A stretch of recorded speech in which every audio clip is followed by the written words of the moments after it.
All right, welcome back to another live and in concert episode of Fresh Baked. Not exactly bread, but it will fill you up.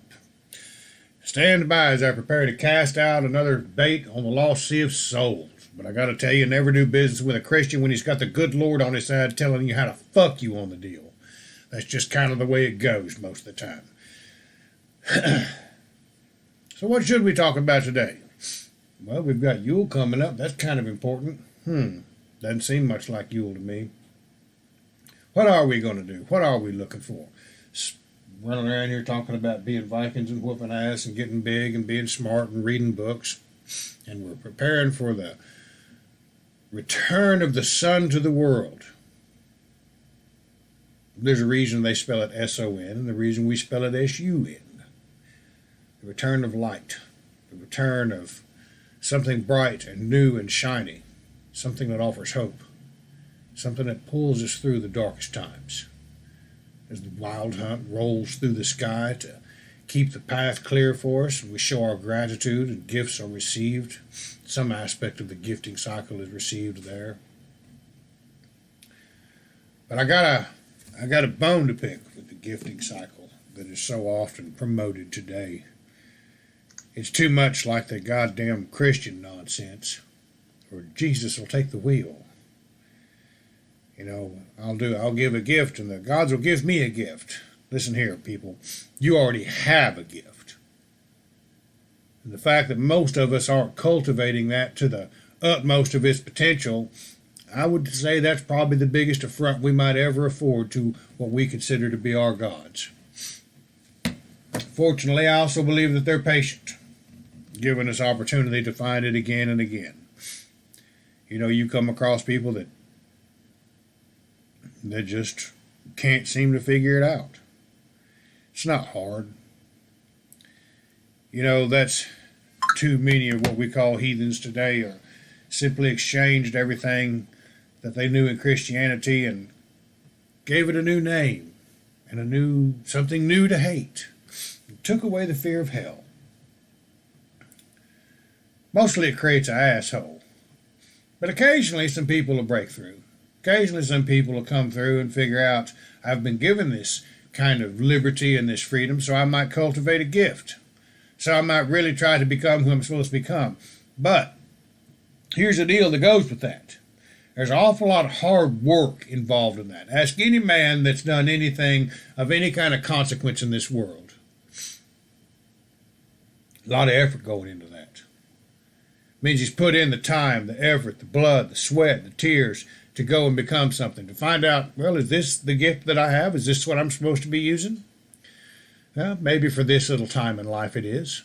Won't last forever. Okay, let me set that aside and find out what I'm good at right now. Okay, it's a process of growth. It's a process of life. And it has its ups and downs, its peaks and valleys, its ebbs and flows. And people get caught in the ebbs.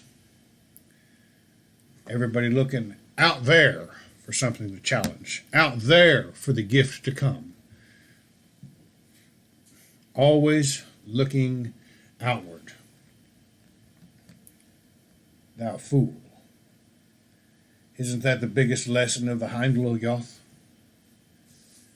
Where even the basest of individuals, a woman crawling out from underneath a rock,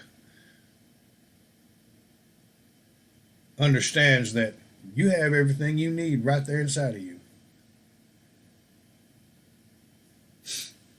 You know what releases that? Pain, suffering. I can't tell you how many times I heard pain is weakness leaving the body while I was getting smoked at PT or flutter kicks or push-ups or some kind of nonsense in basic training. Pain is weakness leaving the body. It is. You get hit in the face enough times, you figure out it's okay. You figure out you can take it. You toughen up. Your body begins to develop a resistance to the impact. You can handle it. You can stretch a little bit further. You can punch a little bit harder. You got your balance. You can take a blow. You toughen up. We toughen up in life. And sometimes we begin to rely on that toughness a little bit too much.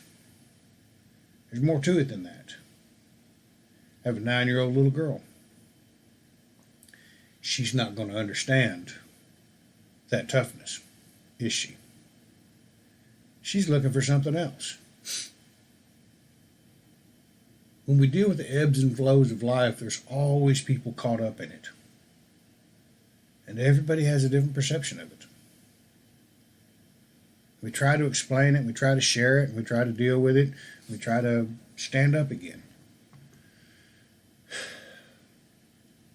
At some point in the growing up process of life, there comes a real time when you got to realize, I did this. Now what am I going to do about it? That's when you figure out what it means to be a man or a woman. When you see somebody that realizes there's nobody going to come help me, there's no miracle going to happen, there's nothing like that, but there's an innate understanding in this spirituality and this faith, if you can begin to grasp it, that you have what it takes to deal with whatever's going on. As we all anxiously await the return of the Son to the world,